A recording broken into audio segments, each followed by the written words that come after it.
Hello, this is Penny Sansevieri and Amy Cornell, and welcome to the mini-sode of the Book Marketing Tips and Author Success Podcast. So today we're talking about permissions, and I know that sounds really boring, but stay with us. We've had some issues with authors recently who are having, and I also have some stories to share of authors who have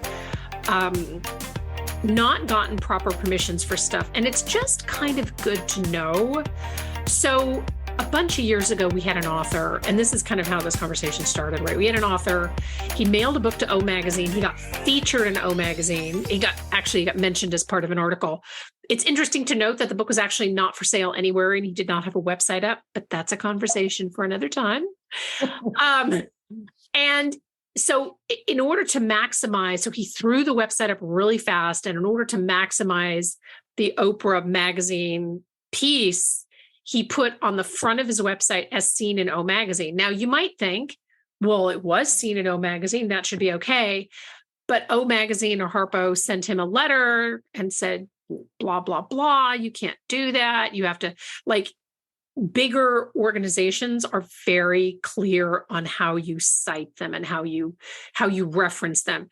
We had a guy that contacted Amy who has all over his website, Netflix says this, Netflix says that, Netflix says this. And I'm like, I know Amy's cracking up over here in the side room. I know. So, and I'm like, I don't really think that that's a thing. Like I would, if you're going to cite something, just be careful. Maybe Netflix did say all these wonderful things about this book, but typically you cite the name, what their job title is. So president of whatever, or marketing director, whatever it is with Netflix. Like you don't just throw the Netflix thing around. And that made me a little nervous for him because at some point Netflix is going to get onto this and it's very basic. So you're probably thinking, well, I'm not going to do that with O Magazine and I wouldn't throw the Netflix name around.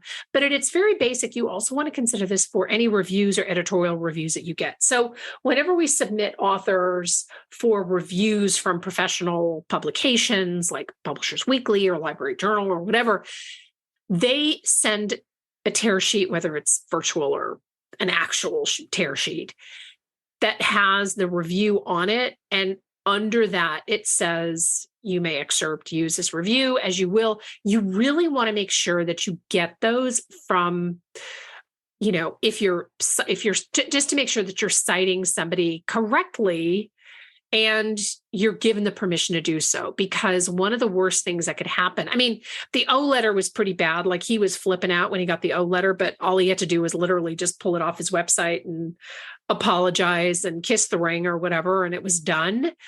But in some cases, so I talked to an author the other day and she said, my book was a bestseller. I know what it was. I was part of not an analogy. Oh my gosh. Anthology? An anthology. Hello. Have you had enough coffee, Penny? I was part of an anthology that hit the USA Today bestseller list. Obviously, USA Today does not have a bestseller list anymore, but when it did, can I mention that I'm a USA Today bestselling author on Amazon? I'm like, I'd be careful with that.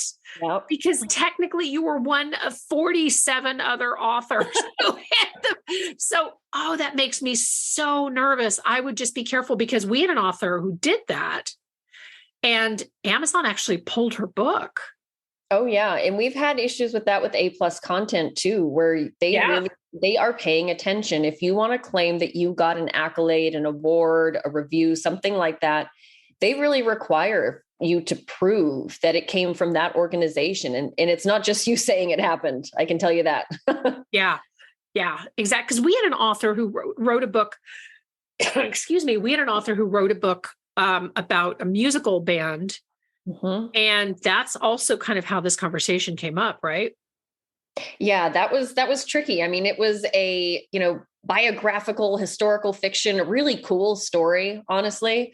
And, Penny and I were saying in the green room, I was like, I'm kind of ashamed of myself that I didn't ask, but at the same time with something, he was so into this project and he really kind of he seemed like he had his stuff in order, but then come to find out he actually didn't have any permission to be talking about these people. And some of them are still alive. So yeah. Huge problem, when you're mentioning other people that, existed at one point or still exist now, or using their likeness, all of these things, we're not attorneys, but we know enough to say, talk to an attorney. Yeah. I think that's a great, and I was really bummed for him because he was just fabulous. And I hope we get to work with him. But be careful of things like unauthorized biographies. And as Amy said, our disclaimer, we're not attorneys, get an attorney to advise you. But I would say, do your due diligence on this because it's problematic. I mean, look, last year and I lost my mind, and Amy can attest to this. Somebody copied my content, put it on their website and claimed it as theirs. Yeah. I lost my mind. It's like, you're not going to do that. And I'll save the cursing for, the green room, so they don't give us like some sort of explicit rating on Apple Podcasts, but our G rating. right. But you've got to be careful with your citations because it's very easy to get loosey-goosey with the internet. Like, oh, things are possible. It's like, I know now we both added like 20 years to our age but truly the internet is the Wild West, yeah. I think people are much more careful now because of how, like you said, Penny, people do a lot of sketchy stuff online and they see what they can get away with. And, Penny and I often will share other smart content as elements of our blog posts. We do commentary and things like that. And we've had conversations with other, content writers about ways that they prefer to have their content cited and recognized and things like that. And we're always very open to those conversations. But truly, it just goes to show that people have their own standards for how, they want their likeness, their information, et cetera, to be treated. And it's better to be prepared and to err on the side of caution and cover your bases than it is to just wait and see. Yeah, it is. And the other piece that I think is worth mentioning too, is because there's an industry-wide problem about fake accounts being created for known entities. So like, I think we did a podcast on this last year about the company that was pretending to be us, right? Yeah. And there are companies that are pretending to be Netflix and pretending to be whatever, right? Make sure, and I hope that this didn't happen with this guy. I hope that his Netflix love is true. I hope it's true love. Like, I hope it's really a true thing. But it always concerns me when I see that because I'm like, make sure that you're dealing with Netflix or whoever, and B, just make sure to get it in writing that you can use the citation down the road. Because any kind of reviews, blurbs, attaboys, attagirls, whatever, are always really fun to add to your Amazon book page. But A, you don't want Amazon pulling your book. And B, you don't want to, like this guy, get a letter from Oprah telling you to stop the madness. Good one. Oh my gosh. And, and in another podcast, we'll talk about this guy sending his book to O Magazine when it wasn't available and he didn't have a website.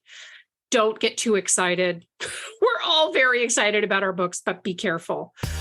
Be careful with that. So I hope that this podcast has been helpful. Thank you so much for tuning in. As always, we love reviews wherever you listen to podcasts, and we love show ideas. So we'll see you next time. Bye-bye.